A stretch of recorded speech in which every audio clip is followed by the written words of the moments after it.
In entrepreneurship education, the emphasis, I suppose, is on constant innovation. Well, look, for education anyway, we should always be looking to improve and develop on a year-by-year basis. But what I was finding was, with regard to business plans, students, while committed to them and while hitting checkpoints that they were given, were still tending towards submitting a business plan at the very end and doing the majority of the work last minute.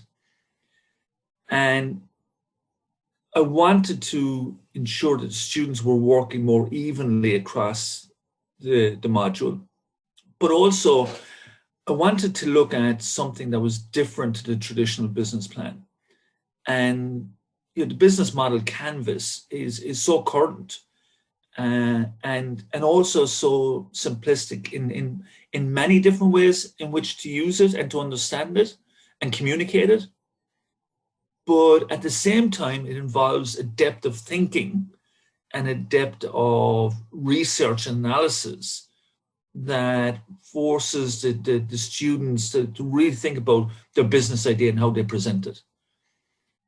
And in the module, it all leads to students presenting to an external panel of dragons, as we call them, at the end of the semester.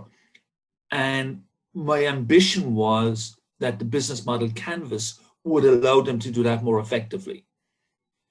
And when I went looking for a model, the Validate model was the most appropriate tool that I could find to enable me to achieve all of that.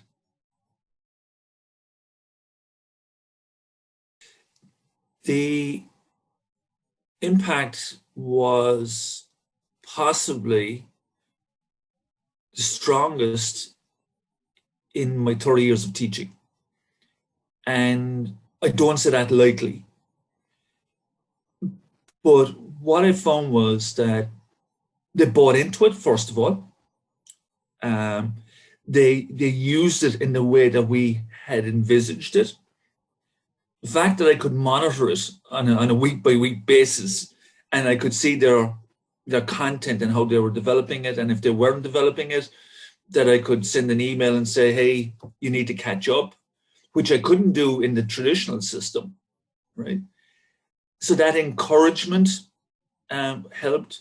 Also the fact that I was able to kind of see what they were doing and send emails and kind of suggest to them different things was really helpful. So I actually became a coach rather than a lecturer. But what happened was they started to write far more than I had intended, far more than I had envisaged. They got engaged in it far beyond my expectations. They started to own the idea. And we finished up with business plans and business ideas and presentations to the dragons that were far superior to anything I have done in previous years.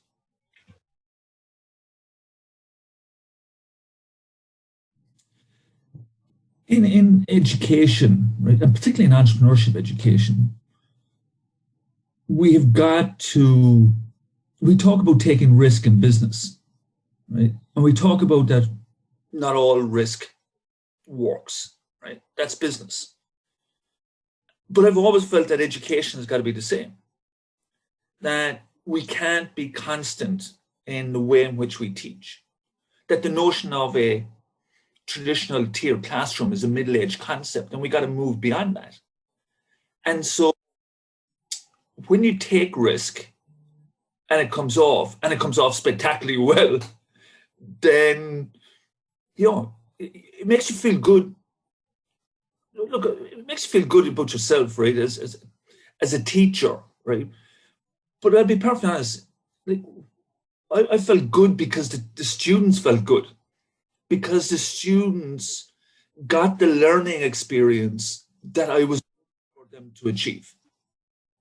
And at the end of the day, it's about the student. It's about maximizing their learning opportunity. And if I can enable them to push their boundaries, to the maximum, and to get, a wonderful learning experience that stays with them beyond the module, so it becomes a life skill, then we should all feel great.